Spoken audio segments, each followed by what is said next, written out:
Ça a fait un an le 5 avril que ma première vidéo était postée sur ma chaîne, du coup joyeux anniversaire Camden Lock. Pour l'occasion j'ai décidé tout simplement de créer entre guillemets mon club de foot, du coup le Camden Lock Football Club ou le CLFC. Bien sûr c'est juste un délire comme ça, je vais pas par exemple aller faire des matchs de foot comme le Vinsky FC ou des trucs comme ça. Et du coup j'ai imaginé un logo pour ce club de foot qui reprend le logo actuel de la chaîne, mais j'ai besoin de vous pour choisir, pour savoir si je prends ce logo ou le même mais avec les couleurs inversées. Je vous laisse voter et l'objectif ce serait bien évidemment d'avoir un maillot du CLFC. Bref, sur ce on peut commencer la vidéo. Et yo les gens, c'est Camden Lock, alors aujourd'hui on se retrouve pour une toute nouvelle vidéo. Ouais j'avoue j'ai un peu pris de ça MDR. Bref, on a dépassé les 3 quarts de la saison, certaines équipes commencent à se rapprocher du titre dans leur championnat respectif et pour Paris ça aurait pu être le cas dimanche, sauf qu'on a fait un 2-2 au parc face à Strasbourg. Mais faut juste qu'on m'explique ce putain de loupé.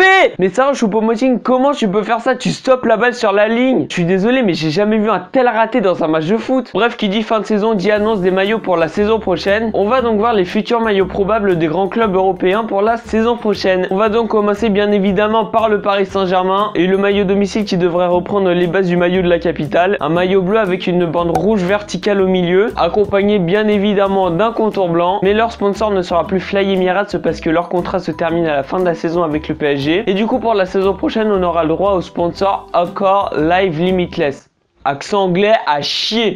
Et il y a des rumeurs qui disent comme quoi le maillot extérieur devrait ressembler à ça. Alors j'ai rien contre, mais on dirait très franchement un maillot de l'OL. Autre maillot, celui de Monaco. Monaco qui va changer d'équipementier. Ils vont repasser chez Kappa. Et le maillot ne devrait pas changer par rapport aux autres années, c'est-à-dire toujours une partie rouge et une partie blanche. Maillot de l'OM cette fois-ci. Un maillot totalement blanc pour le maillot domicile et un maillot totalement bleu pour le maillot extérieur. Les motifs du maillot extérieur, je les trouve quand même assez chelous. La Liga cette fois-ci, on va commencer avec le FC Barcelone. Alors leur maillot domicile, je le trouve plutôt pas mal, mais bon ça fait pas trop Barcelone. C'est aussi ce qu'un pote qui supporte le Barça m'a dit. Et le maillot il me fait aussi beaucoup penser à celui de la Croatie, mais je pense que je suis pas seul à avoir cet avis. Mais un maillot avec des carreaux comme ça, je trouve que ça fait pas mal. On devrait avoir un maillot extérieur avec les couleurs catalanes et un maillot sword avec une couleur bleue. Cette fois-ci le Real Madrid et leur futur maillot, si c'est ça, c'est vraiment dégueulasse. Vraiment rien à dire dessus là, ce bleu au-dessus du maillot, ça fait vraiment moche. Maillot domicile de l'Atlético, donc là franchement pas de changement. Comme avec Monaco on reste sur les bases, là du coup c'est des bandes rouges et des bandes blanches et le maillot extérieur devrait être noir avec les sponsors rouges. Première ligue, on va donc commencer avec Arsenal. Comme avec Monaco, le club va changer d'équipementier, sauf que là ça sera chez Adidas qui vont passer, mais en soi on devrait pas avoir beaucoup de changements non plus. Un maillot rouge avec les manches et les épaules blanches et le sponsor du milieu Fly Emirates. Et enfin pour finir cette vidéo, on va donc voir le futur probable maillot de Manchester City. Le club mancunien va donc lui aussi changer d'équipementier, il va donc passer de Nike à Puma et franchement je trouve que le maillot il est lourd, donc toujours bleu mais avec une bande bleu plus foncé qui rend franchement le truc super beau. Et accessoirement les manches aussi un peu plus foncées. Bref sur ce les gens, voilà, la vidéo est à présent terminée. J'espère qu'elle vous aura plu. Si c'est le cas, n'hésitez pas à vous abonner, commenter, lâcher un pouce bleu, tout ça quoi. Moi je vous dis à la prochaine, c'était Camden Lock. Allez, tchuss!